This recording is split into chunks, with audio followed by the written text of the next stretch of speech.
Hi guys! Magandang gabi! Welcome back po dito sa Gandara SRU channel. Nandito na naman nga po ang nag-iisa yung Diyosa ang nagmamaganda ninyong Kaligita Records nagbabalik upang magatid ang latest update and fresh happenings about sa TVJ. Mga balitang may kinalaman po sa Itbulaga at loob at labas ng showbiz. Kaya naman kung isa ka sa mga hindi pa nakaka-subscribe dito sa aking channel, maaari lamang na pindutin po ninyo ang subscribe button at notification bell para maging updated at una ka sa nilalabas nating balita. Samantala, ang atin pong pag-uusapan para po sa gabing ito ay pumapatungkol dito sa pag-bounce back ng mga bashers na kanila pong sinasabi patungkol sa Itbulaga. Alam niyo naman na lahat po ng paninira ay ginagawa po ng bashers sa EB to the point na ang TVJ pa ang sinasabihan na manggagaya. Pero ngayon lumabas po ang katotohanan ayon po sa ilang Dowry Cats sapagkat meron po silang nakita na segment na bago dito sa Showtime na kung saan ay tila ginaya or hango sa isa sa segment po ng Itbulaga. So, ito nga po ang showing Bulilit na napapanood sa Showtime na kung saan meron pong aktingan ang mga kiddos. Dahil dito hindi tuloy maiwasan na pagkumparahin na naman ang Showtime at Itbulaga. Merong nagsasabi na desperado talaga ang Showtime na matalo ang Itbulaga upang hindi maligwak dito sa GMA 7 sapagkat meron po silang tawag dito contract na pinirmahan na kung saan hindi man lang po pinaabot pa ng GMA ng 1 year ang kanilang contract. Meron pong pang-pressure na kailangan matalo nila ang EB. So dahil dito ay tinatapatan po nila ang segments ng TVJ. Di umano, ayon sa mga netizens, makapansin-pansin din daw ang pagkakapareho ng logo ng segment ng TVJ na Barangay Cinema sa showing Bulilit ng It's Showtime. Pero kung ako ang tatanungin mga kadawikan, siguro talagang doble lang po ang kayod ng Showtime para mapaganda ang kanilang programa at para hindi nga naman po malikwak sa GMA 7 kasi ang balita natin 6 months or 9 months lang yung kanilang kontrata sa GMA and meron nga pong pang-pressure base po sa chika na kinakailangan matalo ng Showtime ang Itbulaga. So, alangan naman ngang magpabaya ang It's Showtime kung totoo po ang chika, di ba? Kaya siguro sila ngayon ay puspusan po kung paano nila mapapaganda ang kanilang programa. Samantala, mula naman kay LM Entertainment, pa-follow po guys ng kanyang Facebook page and kanyang YouTube channel. Pa-subscribe sapagkat ito po ay legit nating ka-TVJ Defender.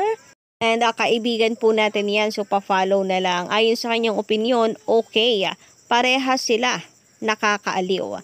Yung isa pambata, yung isa pang malaki na. So pambata itong Showtime, pang malaki itong sa TVJ.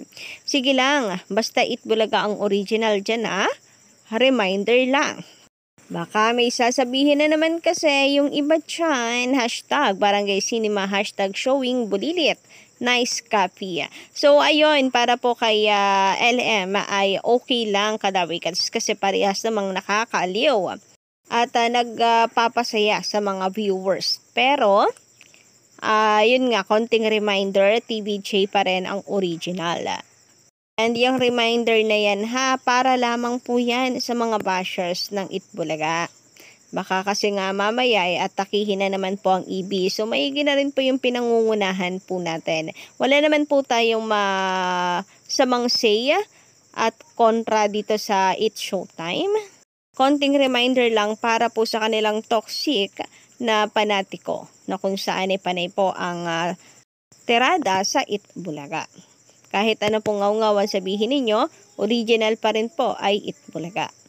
Samantala, meron po dito nag-post ng kanyang opinion naman hinggil po sa bagong segment nga po ng Showtime na showing Bulilit. Mula po sa Team Showtime na account po sa Facebook. Pinagtatanggol po niya ang Itbulaga na kung saan ay hindi nga raw po manggagaya ang EB. Take note, Team Showtime po ang pangalan ng account. Meaning, ito po ay Facebook page or fan page ng Showtime. Nakakatuwa naman na meron po pa rin na mga Showtime fans na nagtatanggol sa Itbulaga kahit napakarami pong bashers na pinag-uumpog po ang Showtime at EB. Meron pa rin pong matatalino na fans na nakikita po ang difference ng dalawa.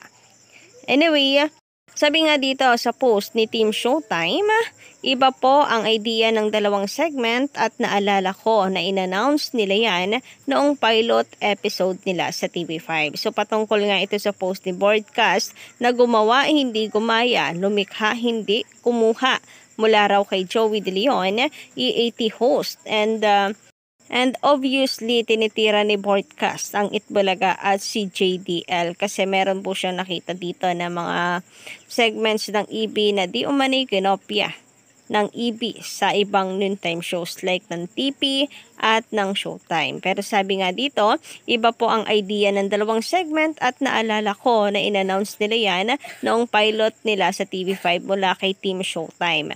Pangalawa, identical pero iba ang mga contestants na sumasali. Kaya nga kagaya no especially for you. Kaya nga po kung tutuusin, hindi po talaga identical kasi mag-ex yung sa Showtime. Sa Itbulaga naman na That's My Boyfriend is mag-jowa, magkatipan na mga ka-legit na record. So hindi ko makita yung point ni Broadcast dito para sabihin na manggagaya ang TVJ. Samantala, sabi pa dito sa pangatlo na punto ni Team Showtime, ang bagong segment ng Showtime na Showing Bulilit. So eto na nga po yung Showing Bulilit. Ay sure ako kung nauna ang segment na yon or kung nauna ang segment ng Showtime na Showing Bulilit kesa sa Barangay Cinema ng EB, 100% na sasabihin nila. Kagaya ni Broadcast na nangopya sa Showtime ang EB dahil pang sine din. Kaya nga, kung nagkataon Kadaver Cats, eto na naman ang ipuputok mo ng butse ng mga bashers. Pero ngayon, lumabas po ang katotohanan na ang TVJ hindi po mangungopya. So, pahiya po sila. Samantala, dumako naman nga po tayo dito sa live stream ng Itbulaga at ng Showtime. So, sa Facebook po ito, 6 hours ago, ay meron pong nakuha ang TVJ na total of 360k views. And siguro ngayon, nadagdagan pa po yan Kadaver Cats, 360k views. Samantalang ang live stream naman ng It's Showtime sa GMA Network. Yan, gamit po nila GMA Network ay meron pong 325k views. Meaning, tinaob po ng TVJ ang GMA Network na Facebook page pagdating po sa live streaming. Well, kaunti lang naman yun lamang guys na nasa 40k or 35k lang. Pero, kung atin pong papansinin, mas malaki naman po di hamak ang followers ng GMA Network compare po sa TVJ Facebook account, Facebook page. Yet, nakakasabay po ang TVJ and nalagpasan pa nga po ang live views nito online. Anyway, sabi naman po dito ni Jahara Amil na atin pong commentor, ba't ba kasi may network comparison pa? Iyaan na lang natin na mamili ang mga tao kung saan sila manonood. Ang mahalaga ay mapasaya lahat ng tao. Pangit yung ganon. Parang mga immature. Nagpapatalbugan pa. Be happy na lang po everyday at iwaksina mga alita na yan. Ang gawin po ng lahat ay ang pagbutihin na lang ang mga kanya-kanyang trabaho sa bawat show para naman masiyahan lahat ng viewers, di ba? Pilipino po tayong lahat, kaya hindi dapat nag-aaway-aaway. Well, actually, Miss Jahara or Sir Jahara Amil, maganda po yung point ng inyong sinasabi. May sense. Pero wala ko ano na talaga siguro nature na sa mga fans yung kanya-kanya pong patalbugan, kumparahan.